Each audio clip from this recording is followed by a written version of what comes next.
For many years now, Russ and Craig have had many wide-ranging conversations with folks from all over the gaming world. This is one of those conversations.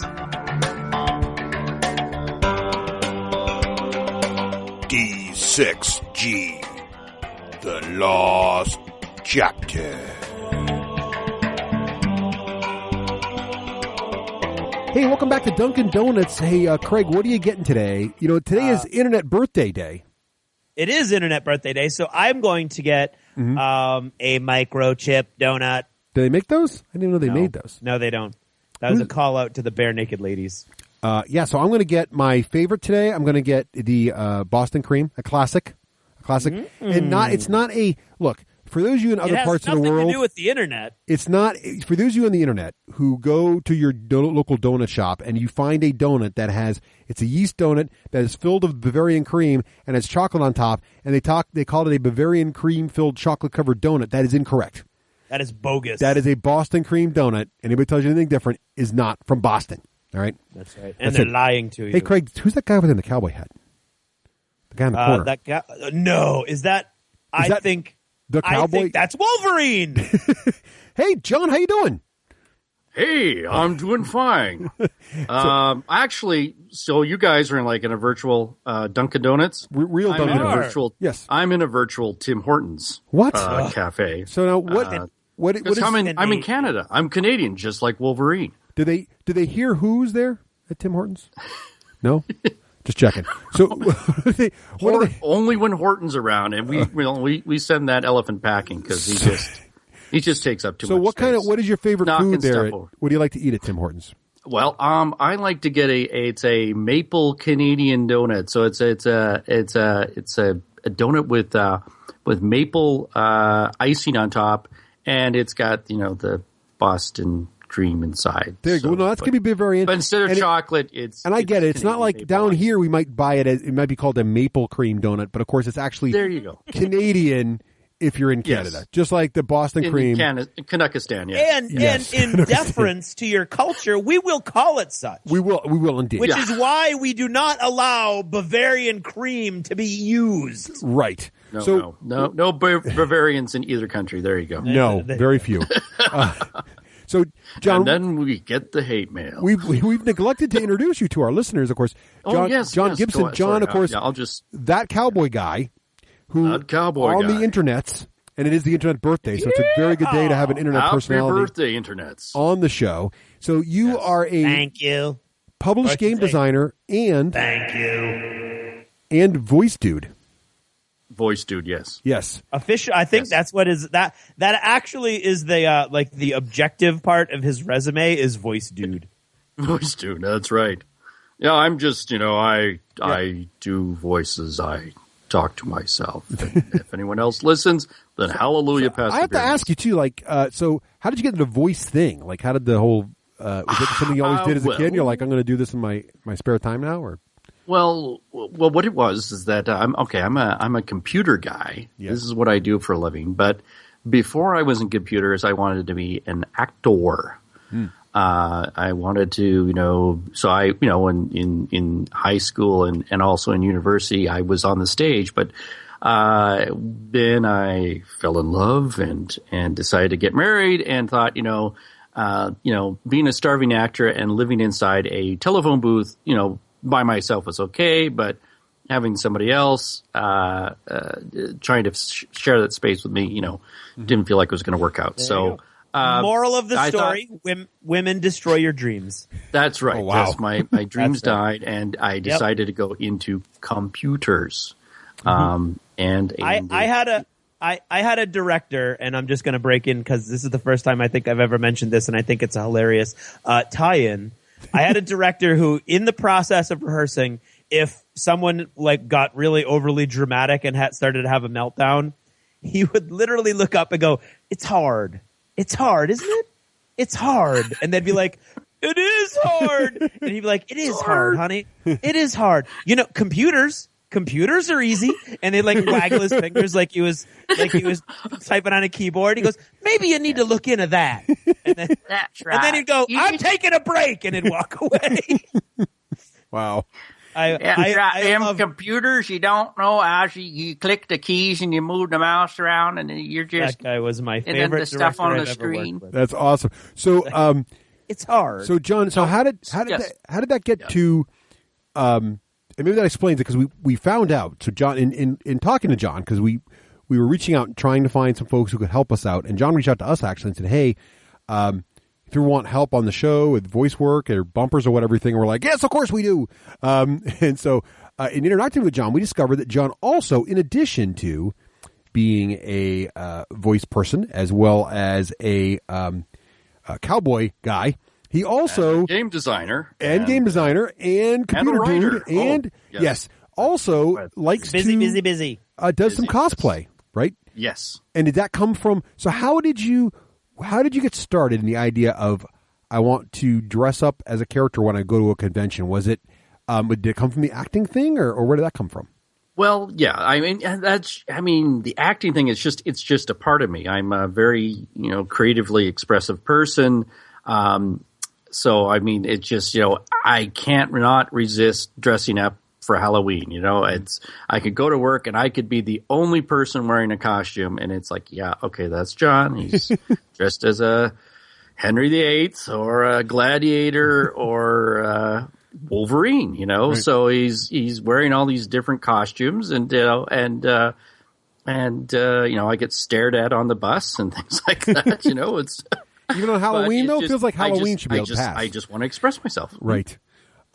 Now, what was your first? So when did it go from dressing up for Halloween to dressing up for other events? Other events. So what it was is that first of all, I was a comic book collector when I was in my teens, and really liked the X-Men, and my favorite X-Men was Wolverine. So about 5 years ago, there was a expo for comic books in Calgary. It's called the Calgary Comic and Entertainment Expo. And so the very first year I went there, I didn't wear a costume. I just wanted to see this thing. So I went there, and there was lots of people wearing costumes, and they were dressed up as various different heroes and things from movies, from books, from anime, from video games, and things like that. And I thought, wow, that looks like a lot of fun. And so the very next year that I went, I said, okay, I want to dress up as Wolverine, and I had the build for it, so I could pull it off. And so I thought, okay, so Wolverine has claws, and so I went on the internet and I was trying to find claws that you could buy, but most of them were pretty cheesy looking. Some of the ones that you could get at costume stores, they have the back of the hand already on there, or they have gloves and things like that. But Wolverine from the movies, he's got the claws sticking straight out. So I contacted my cousin, and he has a wood shop, and he also does welding. Oh wow! Okay, I see where this is going. I see where this is going. So first of all, I was thinking, well, maybe you could make something with plexiglass, and then you paint it with silver paint, and then you can have a pair of claws. We saw something on the internet. You could do that. But my cousin, he thought, you could probably do these with real metal. So we went to Canadian Tire, which is a store in Canada where you can buy stuff where there's more to Canadian Tire than just tires. So he bought some these pieces of metal that look like rulers, I guess. They're about the same size, length of a yardstick. And we bought a couple of pieces of those, and I had a template with a paper where I had drawn out the claws right from the movie poster, blew it up to full size. So we drew on that, and then he had some grinding tools and cutting tools, and we made them so that the claws could custom fit my hand, and it could only fit my hand. Yeah. So each gap was fit a certain way, and they were welded to a handle, and they were dull, so they couldn't, Right. I probably hurt me more than it would hurt anyone else if I tried to hit somebody with them. It'd probably break my hand. And so, we worked very hard. We came up with these set of claws, and if you've seen the photographs I sent you. Yeah, they look great. They look pretty realistic. So it's pretty clever because what you did was they look like when your fist is closed. What you've done is the three claws are welded together with a straight sort of metal dowel, if you will. Yeah, right? it's a dowel, exactly. And then your hand closes around the dowel, and in such a way that the blades come up and they go around your knuckles, and it looks like the blades are coming out of your closed fist right between the knuckles, just like Wolverine's, but in actuality, you're holding that dowel in your hand that's concealed by your closed fist. So it looks really cool and very realistic. Yeah, it's a really cool. It really looks amazing. It really does. And it's actually tight enough that it's almost, well, it actually digs a little into my hand. So my hands are quite sore after the end of the end of the convention. You know, it's like need a lot of tender loving hand cream to get, but it's like people are staring at it and they're just like their eyes are bugging out of their head. Like how does that work? Doing that? Now, when you're first, so what was it? Walk us through the first time you did this. So you spent I don't know how long did it take you to build? I mean, the rest of the costumes pretty straightforward, right? I mean, you said you've got the build. You know, you obviously work out. You got the build for it. You got the cowboy hat already. So you just need jeans, white shirt. You got your claws. You're ready to rock. You're Wolverine. That's right. And also dog tags. So I took some dog tags and I used the screen grab from the movie to write out exactly how the numbers and the Wolverine. Cool. Like I was just paying really great attention to detail there. Nice. Really not anal retentive or anything, but and then also the coup de grace was the belt buckle. Yeah. The Indian head belt buckle. I scoured the internet and I found a guy that sold one unpainted. But it was the same one from the movie, and then I went and bought some paints from Michael's. Do you have Michael's? We do. We have a Michael's, yes. Yeah. So I bought some paints from the Michael's, and I painted up the belt buckle, and then I distressed it, and I bought a belt from Value Village, and I cut it up with an X-Acto knife, so it was all distressed, and even and this is like this is attention to detail. the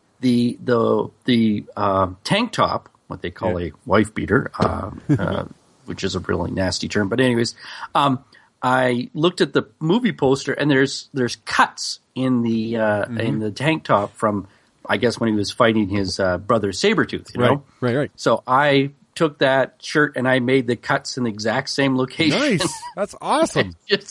Well, see, that's the key, though, because the key to good cosplay is that people get into it because fans of the show appreciate the fact that you are an equal crazy fan of Wolverine as they are, and they can tell that because of the attention to detail and how accurate your costume is. Yeah. So you wanted to know what it was like the first day. So tell us about, so you've done this, you've worked on it. How long did it take you to build the whole costume, including the metalwork and everything else? Well, the metalwork took 2 weekends, so it took 2 weekends of work to try to get them to look just right. And so there was a lot of sanding, like metal sanding, and I got nicks on my fingers, and I was wearing some work gloves, but even then, sometimes you get injured, So my cousin gave me a lot of time, and then welding work. So that took a couple of weekends, and then buying stuff on the internet and like getting the belt buckle from the internet. Went to Value Village to get the belt because I wanted to get a nice belt that looked distressed and things like that. So probably spent close to a month preparing. And do you mind if we ask how much? Yeah, what was the cost? Was under $100. Wow, to get stuff. That's not bad. Yeah. And I also made a tinfoil. I made a foam board version of the claws and tinfoil, so that way I could switch them out if I needed to. Oh, if there's like rules at a convention or something like that. Exactly. So the claws I only wore the claws when I was like posing, but we'll get into that later. Now, have you ever tried to fly with the metal claws? No. I didn't leap off any high structures. Oh, okay. Didn't actually make attack anyone. At least not. Well, I was thinking more about airport security, but also if you jumped off a building. No. It's only yeah. Different kind of I must say cosplay. that the guys with the rubber gloves are surprisingly gentle. Oh, good. So So you got it all set up. You got your awesome costume, set up, right? So and now you're going to your very first day. What's going through your mind as you're getting in the car and you're driving out to the first convention? I'm excited. I'm thinking, well, is anybody going to appreciate this? Am I just going to be ignored? It's a possibility that, some people, they have costumes on and nobody's going to look at them. It's just like, wow, okay, that guy's weird.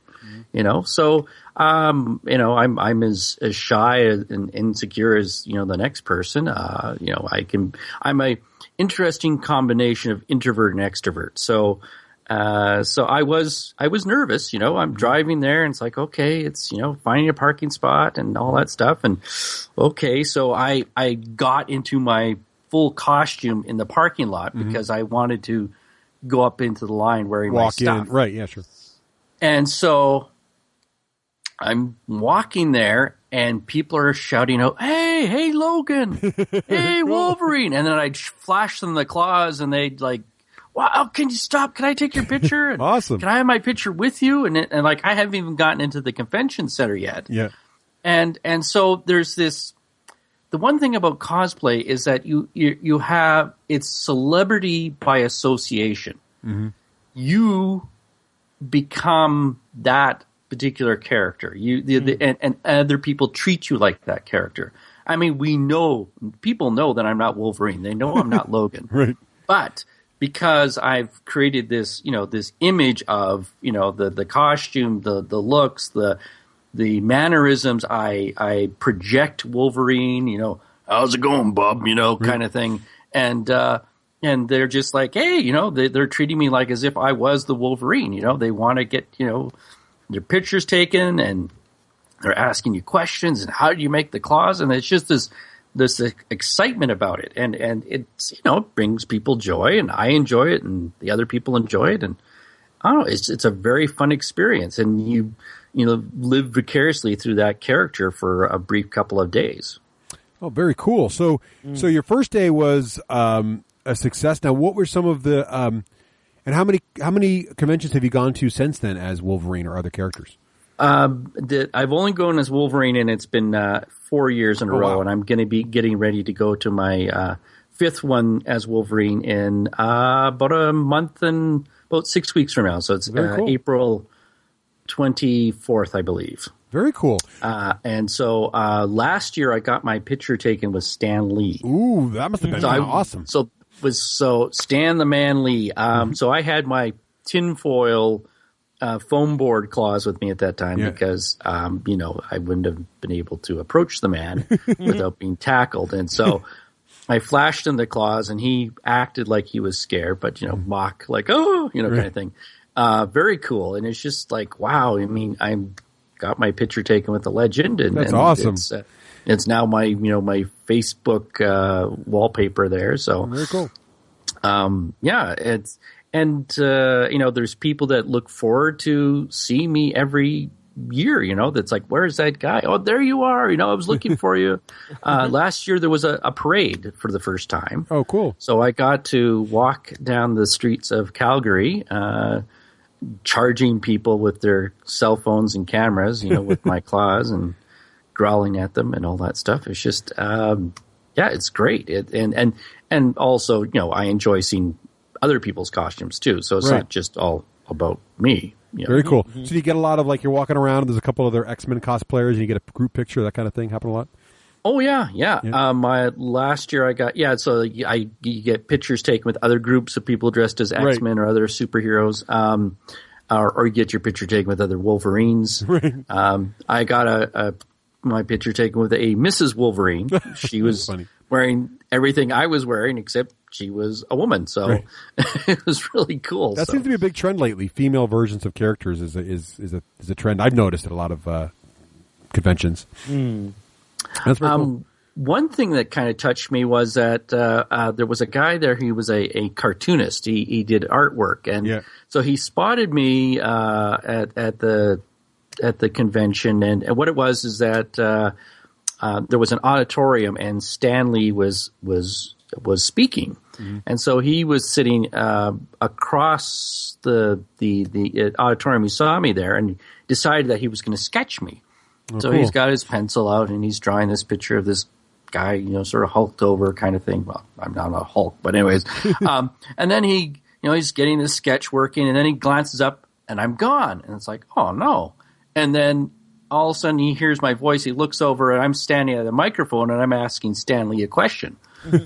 So he thought that was kind of cool. So then he went and later on he made the sketch, and then he decided to make a comic strip panel about me, not as dressed as Wolverine, for Mother's Day, and talking about I was in a parade, I met some interesting people, things like that. It was a very touching cool. Panel. So I would, if you can link that in your show notes or whatever, that would be, I think, kind of cool. So show notes to the comic. I'll definitely add that. That's awesome. So sounds like you've had some amazing experiences. Have you ever been tempted to try another character or try something different, or are you just really so passionate about Wolverine that's what you want to stay focused?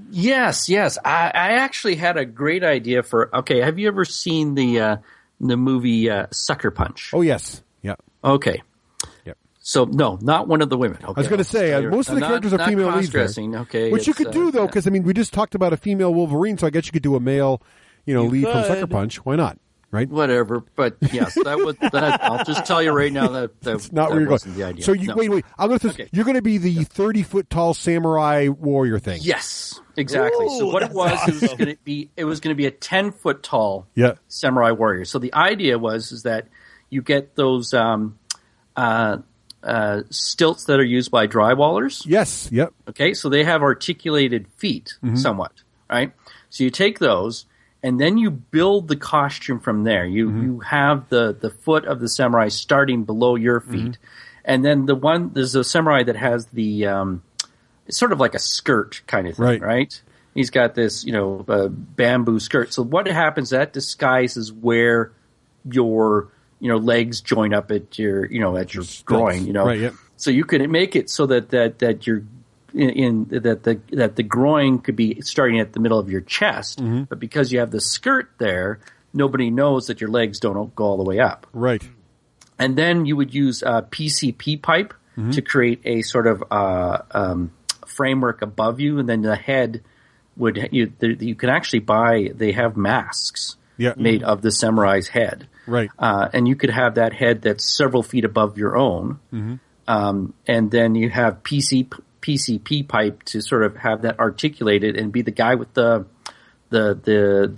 sort of the Vulcan cannon. Yeah, you got to have the assault cannon. Yeah, so right. he has this crouching stance. So I sort of had it all figured out as to how to make it, but it'd be incredibly expensive and it would be difficult to move around. It'd be sort of like you would assemble you'd sort of like pick a spot, have the costume assembled, and you just sort of stand there. But sort of had it all figured out as to how you could make that kind of costume a reality, and just sort of like, wow, this thing's 10 feet tall and it's moving around. It does sound awesome, but I do wonder, and I wonder if you guys get to, if cosplayers ever sit around and talk about the challenges of the art, because, I was thinking about that, the practical, does practical application factor into costume design? So, you're thinking about the fact, even the Wolverine claws, which you think about the Wolverine costume, you obviously put a lot of attention to detail, but in terms of that costume compared to others, at least you can, you breathe, you're not wearing a lot of heavy stuff, it's kind of easy to get around. But even so, you're carrying these reasonably heavy metal blades, and someone goes to hand you a cup of water because you need a quick drink.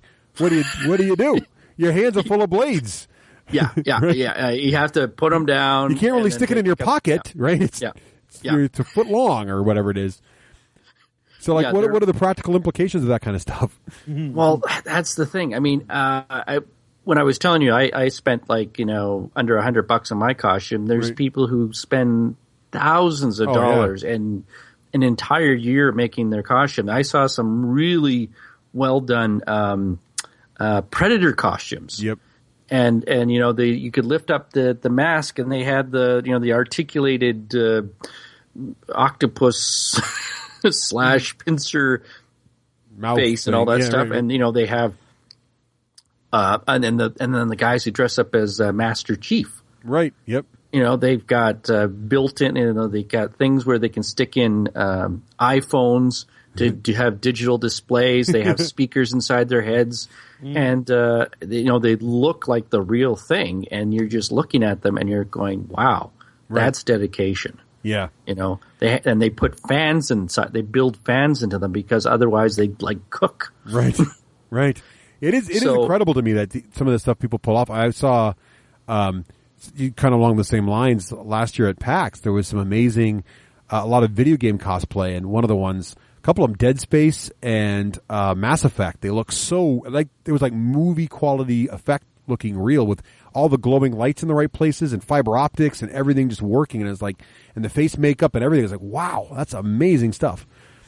So it's, and these people, you know, this is the extrovert part is you feed off the energy of the people around you that people appreciate that, like, wow, that was so good. I mean, it looks so real. And, you know, you just, you know, it's just all part of the energy of the convention that you can have. Very cool. Well, John, thank you so much for sharing your cosplay experiences and what it was like to dress up as Wolverine. That sounds really cool. It sounds like a good start. Like is there a good recommendation for like a starting character? Is the way to do it you have to? Well, I mean, I think it is. It has to be a character that you identify with or you really appreciate. And I guess the simpler the costume, the better. I mean, I wouldn't suggest somebody start off with Iron Man. But I've seen guys that you could buy a costume right out of a costume shop, and you don't even have to put any work into it. It's just like, I can dress up as Captain America, and you get a plastic shield and all that stuff. And people are going to express, appreciation and enjoyment. There's going to be, if you're nervous about, oh no, I'm going to look like a geek, nobody's going to, appreciate, I'm going to be stared at. Well, you're going to be stared at in a good way, Right. People are expecting others to be in costume at these conventions, and as long as you're not, blocking the passageway too much when people are getting your picture taken, you're going to be appreciated. So, Oh, very cool. Well, John, thanks again so much. And we're looking forward to have you onto the main show. But if between now and then someone wants to check out some of your work, where's a great place on the internet that they could look you up? On the internet, well, you could go to www.thatcowboyguy.com. That is an awesome URL. Such an easy one to remember. I love it. Well played, sir. Well played. Easy to remember. It's like, oh, is this one available? Yes, it is. Hallelujah. Sweet. And it's not that other cowboy guy. It's that. Yeah, well, yeah, that's cowboy right. guy. No, you don't want to go to that one because Right. it's not safe for work. Right, exactly. All right. Well, thanks again, John, and we'll look forward to having you on the main show in a short week or two. A short week or two, yes. Yeah, there we go.